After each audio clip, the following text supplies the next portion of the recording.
Most people are just making a bunch of useless noise online, and because of that, they'll never actually reach their target audience. In this video, I'm going to share my proven system for creating content that draws in thousands of followers. If you don't know who I am, my name is Matt Gray. I started and sold the first technology bootcamp in Canada when I was just 23 years old for 8 figures. I then went on to build the largest and most engaged cannabis community in the world of over 14 million people. In 2022, I grew my social media following by over 500,000 people, and I grew my portfolio of internet businesses to over $5 million in revenue. So you may be wondering, how are you going to actually attract your ideal following? Well, it's a combination of content to the ideal clients, which is going to equal growth. You want to go and think about your 4 content categories. At FounderOS, my content categories are marketing, audience growth, community, and systems. Anything that I'm writing falls into one of these 4 categories. That allows me to get a consistent, clear message out to the right people every single day. And because I'm focused on nailing these categories, people come to know and love the content that I'm putting out there, and they know what they can expect from me. In addition, it also makes word of mouth a lot easier, because when someone thinks about Matt online, they can go and say, oh, Matt's the guy that shares proven systems for growing your community. It's not like I'm just creating broad, random content. It's all hyper specific, it's intentional, and there's a real strategy behind the content I'm putting out there. And because of that, I'm generating over 40 million views on my content every single month.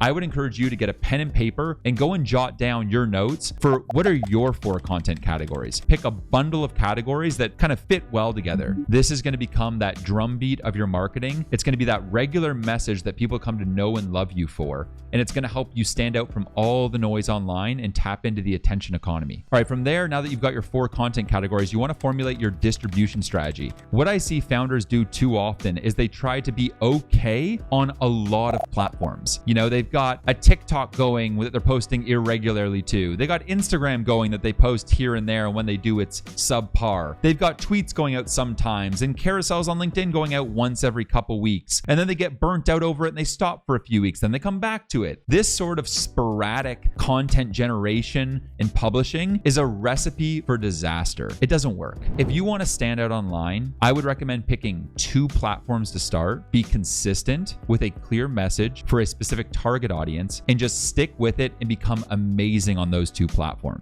When you feel like you finally really built your audience, you've built your systems, and you have a regular, sustainable cadence on those platforms, then look to expand to the next one. We want to be outstanding. We want to be unignorable, unshakable, unstoppable. We want to be so good that people can't ignore us. And so in order to be that good, we need to narrow the focus and absolutely crush it. I started with just Twitter and LinkedIn, and I really focused on my copywriting. I focused on different growth techniques to go and help grow that content. And I focused on going and doing the research on the pieces of content I wanted to write so that it was really intelligent, it was educational, it was entertaining, and people would want to share it. And it worked. I started growing my following at over 20,000 followers on both of those platforms every single month, to the point where I grew it from next to nothing to over 180,000 on Twitter now and over 200K on LinkedIn. Once I really started getting that cadence, about 6-7 months later, I started then shifting my focus to also trying to really launch myself on platforms like YouTube, Instagram, as well as TikTok. The key to creating amazing content is that you're prepared. The Super Bowl is won in the preseason. And so you want to make sure that you're showing up in the day prepared, knowing already what you want to do. I have a pen and paper, and the night before, I am clear on what are the 9 things I'm looking to get done the next day. And oftentimes 2 or 3 of those things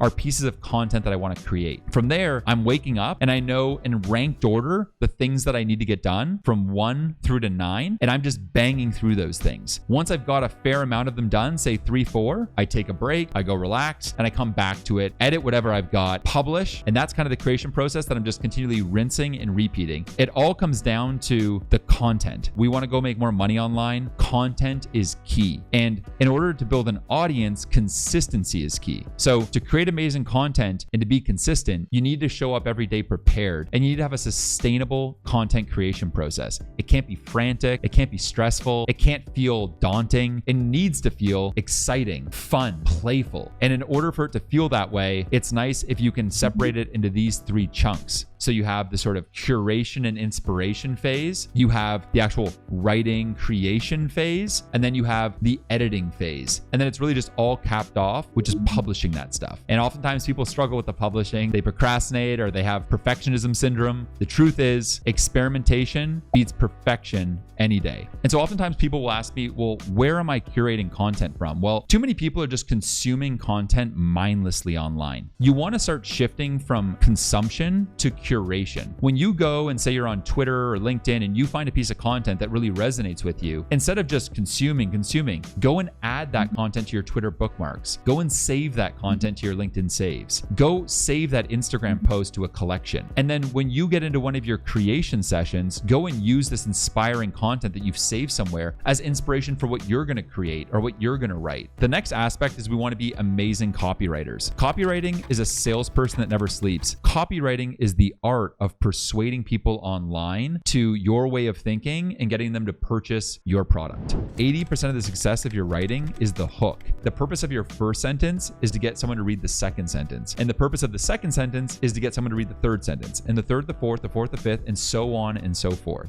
Every single thing we put out there, every single thing we write, we want to make sure it's clear, it's concise, and it's intentional. When we're writing things, we want to make sure it's tight. And so if there's any fat in what we're writing, if there's ridiculous use of a super long word, get rid of it. Simplify, simplify, simplify. And so there's really 4 E's when it comes down to copywriting. The first one is to educate. We really want to build trust in our niche. The second is to entertain. We want to generate massive amounts of awareness. I oftentimes like to actually mix those two, and I call it edutainment. So we're both educating people and entertaining them. We're generating awareness and we're educating people and helping them learn from us. And that edutainment kind of combo really will help you stand out online. The third aspect is engage. We want to drive a real connection, real relationships with the audience. Growing online is about building real relationships and a deep connection with the audience. And so I would really recommend that you focus on this. The fourth aspect is emotion. We want to make people feel some type of way, right? Really, we want to evoke their heartstrings or their imagination,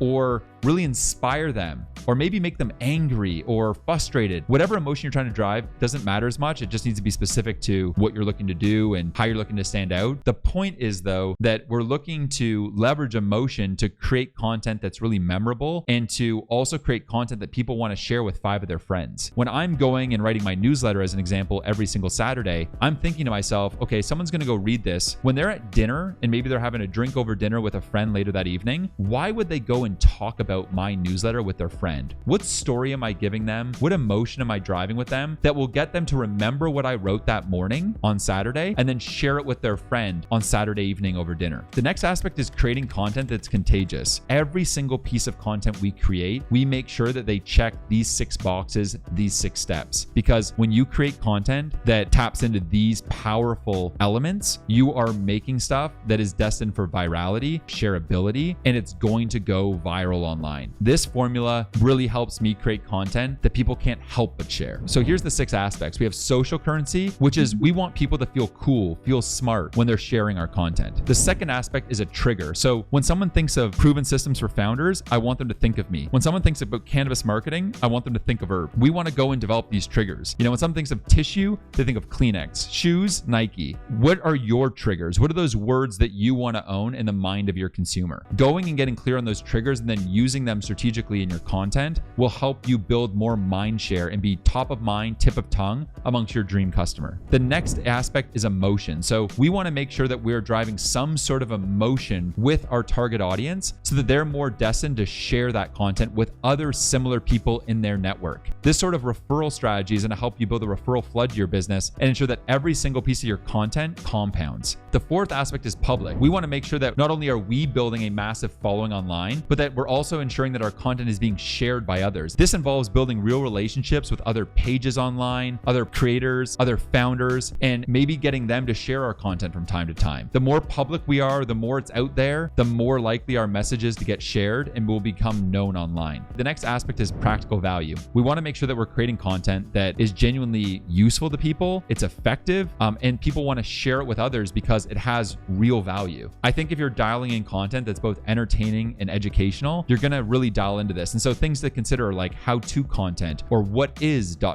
or different sort of 101 type content. This sort of stuff in your niche, if it's super definitive, is the kind of stuff that people are going to learn from you, and then they're going to share it with others because they also want to help their friends. The last aspect is stories. My belief is that stories are vehicles for transformation. And so really dialing into your storytelling abilities, thinking about, what are some of your biggest achievements, some of your biggest failures? What are some of the biggest mistakes you've made? Talk about the stories of the origin of your company, or maybe your travels. Share your journey. People buy into stories, right? Stories are what have separated some of the most prolific entrepreneurs in the world from people that are unknown. Steve Jobs, as an example, was one of the most prolific storytellers ever. The storytelling he put into the 1984 ad or the Crazy Ones ad are things that will go down in history. And so when you're going and you're creating content, you want to think about the stories that you're injecting into that content. Whenever I go and create a newsletter, as an example, any Saturday for Founder OS, I'm always thinking about what value do I want to provide people, but then what story do I want to wrap that value in? I'm always thinking about the storytelling aspect of things because I understand the power of storytelling, because that's really how messages travel. Humans are storytelling machines. And when we're in a conversation with a friend or a family member, or we're just talking with people online,